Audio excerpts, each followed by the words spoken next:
Time رات کے 1 بجے کا ٹائم ہوگا. میں آپ کو یہ دکھانا چاہ رہا ہوں کہ خوشی جو ہے نا وہ پیسوں پہ منحصر نہیں ہوتی. یہ بچے ہیں اس خاتون کے اور یہ رنگا رنگا روزز کھیل رہے ہیں. اور یہ دیکھیں یہ سڑک پہ کھیل رہے تھے اور یہ رنگا رنگا روزز کھیل رہے تھے اور کافی دیر سے کھیل رہے تھے. ہم نے تو جو مدد کرنی ہوگی کریں گے, لیکن خوشی اگر پیسوں سے آتی تو یہ بچہ سڑک پر اس طرح نہ جھوم رہا ہوتا. خوشی آزادی سے آتی ہے.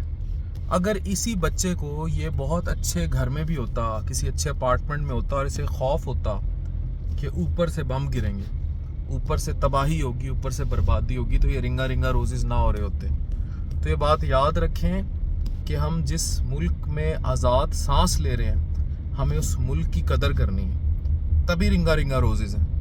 اور ہمیں رسپیکٹ کرنی ہے یہاں کی امن کی, یہاں کی آشتی کی, اور یہاں کی محبت کی, اور اس آزاد فضا کی.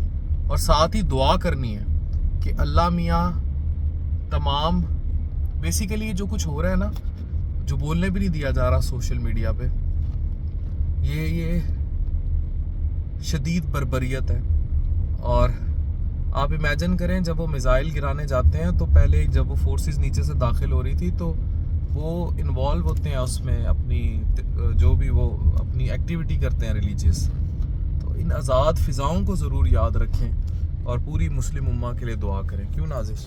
بالکل ایسے افغان, یہ بہت بڑی نعمت ہے کہ ہم ایک آزاد ملک میں سانس لے رہے ہیں, اور یہ اس سے بڑی نعمت اور کوئی ہو نہیں سکتی. تو اپنے فرائض بے تحاشا طریقے سے ادا کریں اور اللہ میاں کا شکر ادا کریں کہ ہم ایک آزاد ملک میں, اور اس کی قدر کریں. اپنا رول آنیسٹلی پلے کریں, ٹھیک ہے, اور ایمانداری کے ساتھ کام کریں, کیونکہ اس ملک نے ہمیں عزت دی ہے, مقام دی ہے, یہ مٹی دی ہے جہاں ہم کما رہے ہیں, کھا رہے ہیں, آزادی دی ہے. بالکل. اور ایک بات اور جو میں آخری ایڈ کروں گا وہ یہ ہے کہ محبت کریں اپنی ان فورسز سے. اگر آپ کے پاس, ابھی میں تقریر ایک سن رہا تھا, اس نے بار بار ایک بات کی کہ یہ ایکچولی ہر اس کو کلی لگانے کی تیاری میں ہے, اور ہمیں تو کلی بڑے آسانی سے ہمارے پڑوس سے لگ سکتی ہے, اسی لیے یہ انڈین مڈل ایسٹ کوریڈور کی بات ہو رہی ہے. اب اس میں اصل بغیرتی انہی لوگوں کی ہے جو ماشاءاللہ بغیرت عرب بیٹھے ہیں. اگر وہ تھوڑے سے بھی قطر والے سٹینڈ پہ ہوتے تو یہ ضلالت نہ ہوتی جو کچھ وہ کرتے پھر رہے ہیں. تو اگر ہمارے پاس ایٹم بم نہ ہوتا اور ہماری اتنی اسٹرانگ آرمی نہ ہوتی تو ہم we would have been ruined, could like what is happening in Middle East. تو ان کے لیے دعا کیجئے اور کوشش کریں. میں ہمیشہ بات ایک ہی کہتا ہوں کہ مسلم امہ کو جو اکٹھے کرنے کی بات کرتے ہیں نا, وہ خلافت عثمانیہ کے بعد اینڈ ہوگی.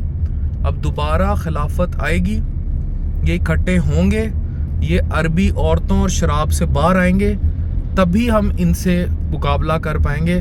ہے یہ صلیبی جنگ کا ہی ایک روپ, ہے یہ پیور قبلے کی جنگ. بس یہ یاد رکھیں. Thank you very much.